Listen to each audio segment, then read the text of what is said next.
El ser humano podríamos decir que es la especie dominante en este planeta, pues bien sea por obra de la divinidad o por obra de la naturaleza evolutiva, ha sido dotado con dos características muy importantes que le ponen por encima de las demás especies.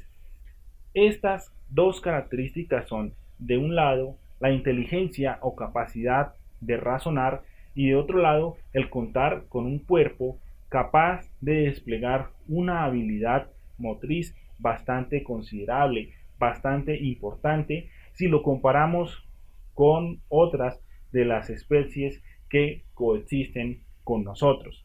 De ahí que la humanidad a lo largo de la historia ha sido capaz de dominar diversos ambientes y asimismo todos los recursos que tiene a su alcance los ha podido utilizar, los ha podido transformar para mejorar sus condiciones de vida, para mejorar su calidad de vida.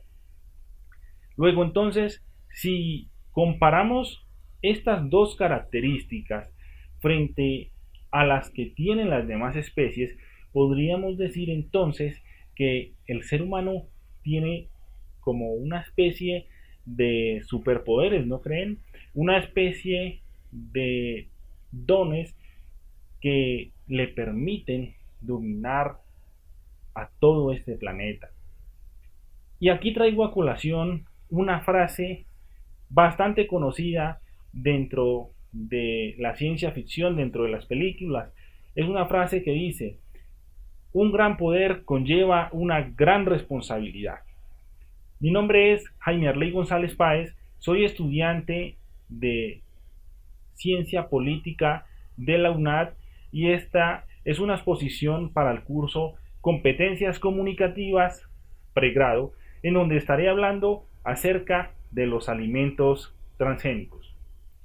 Bien, los alimentos transgénicos son el resultado de aplicar ingeniería genética a las plantas para modificar sus características naturales, buscando lograr una mejor producción y asimismo crear resistencia en estas plantas hacia ciertos agentes, hacia ciertas plagas, hacia ciertas enfermedades.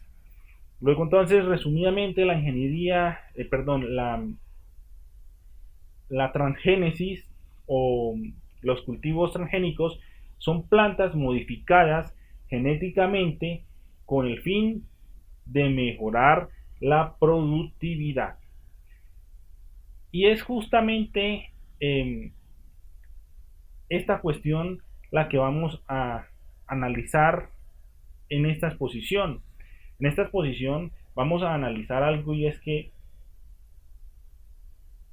esta tecnología no se debe pasar por alto y no se puede tomar a la ligera, puesto que aún no existen estudios concluyentes que permitan evaluar de forma objetiva los riesgos a los que estamos expuestos.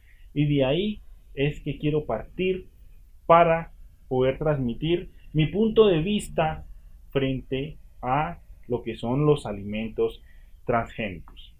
Los alimentos transgénicos son como jugar al tiro al blanco o a la ruleta, pues bien nos lo dice Chamas. El proceso para desarrollar productos transgénicos es largo, costoso y presenta unos riesgos que son difíciles de controlar. Y aquí nos hacemos una pregunta: ¿por qué será que es largo, costoso y presenta riesgos? ¿No será acaso que aún desconocemos los procesos biológicos que se dan en la naturaleza de las plantas? Pues la respuesta es evidente y es rotundamente sí. Actualmente desconocemos al 100% los procesos biológicos de las plantas. De ahí que cuando se va a ejecutar un proyecto de modificación genética, se pasa por un largo proceso de prueba y error, ensayo y error.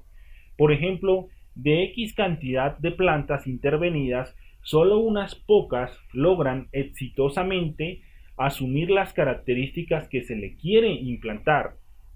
Luego entonces eso nos lleva evidentemente a concluir que los científicos aún desconocen bastante esta tecnología o no la controlan al 100%, porque si lo hicieran, el 100% de las plantas intervenidas asumirían las características que se le quieren implantar, pero no es así. Incluso hay casos en los cuales fracasa la intervención que se quiere ejecutar a las plantas. Luego, entonces, vuelvo y digo, donde hay desconocimiento, se da lugar al azar. Y eso es lo que ocurre muchas veces en el laboratorio. Los científicos hacen un proceso de intervenir determinadas plantas, esperando que quizás algunas de ellas logren asumir las características deseadas, pero no se tiene plena certeza de cómo es que sucede eso y no se puede lograr siempre que eso suceda. Luego entonces, vuelvo y digo, la ingeniería genética es un riesgo.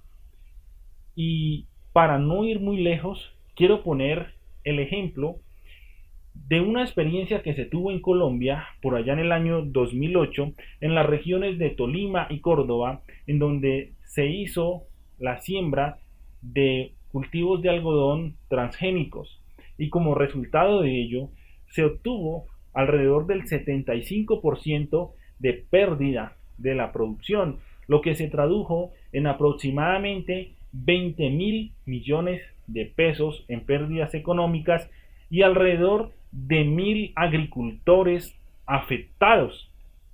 Estas cifras nos las da con algodón, junto con otra investigación que se hizo en donde se pudo obtener como resultado que incluso las plantas nativas, las plantas tradicionales, produjeron mucho más que las transgénicas.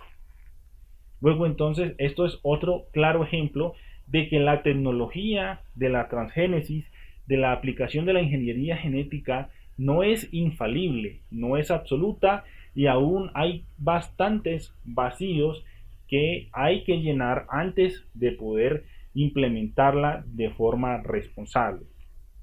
Ahora bien, ¿qué nos dicen los científicos frente a la aplicación de esta tecnología?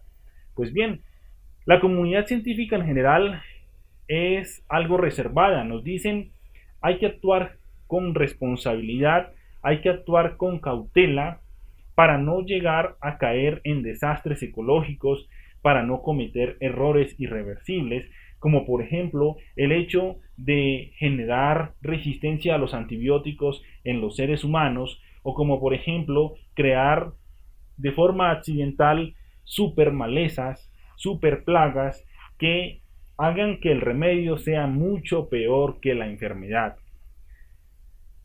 Luego entonces podemos concluir de todo lo dicho que la humanidad aún no está lista, aún no está preparada para implementar la ingeniería genética de forma masiva en la producción agrícola.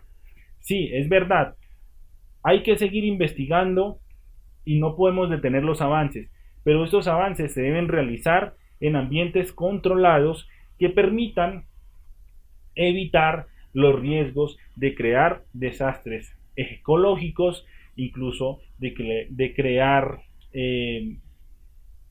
extinciones de algunas especies, de fortalecer algo otras, de crear incluso problemas en los seres humanos. Entonces, hay que seguir investigando, pero haciéndolo de forma responsable y en ambientes controlados. Del mismo modo, hay que fortalecer la normatividad hasta llegar a un punto en que cuando esta tecnología sea segura, se libere de forma masiva y sea de libre acceso para toda la comunidad. Porque otro problema que nos genera la ingeniería genética es que es algo que está siendo monopolizado por unas cuantas empresas. Pero, ¿qué pasa con el agricultor tradicional? ¿Qué pasa con las personas que desde épocas ancestrales han venido cultivando? ¿Qué pasa con ellos? Porque evidentemente no van a poder competir contra las grandes empresas que van a tener una mejor tecnología. Entonces, todo esto es para pensarlo y, por supuesto, para tomar acción y ser cautelosos. Aún no estamos eh, ante la necesidad imperiosa de poder o de tener que ejecutar sí o sí esta tecnología. Y para finalizar les quiero dejar con esta reflexión. Actualmente estamos creando cultivos transgénicos con la promesa de mejorar la productividad y aplacar el hambre. Una noble causa, por supuesto, pero ¿a qué precio? Muchas gracias.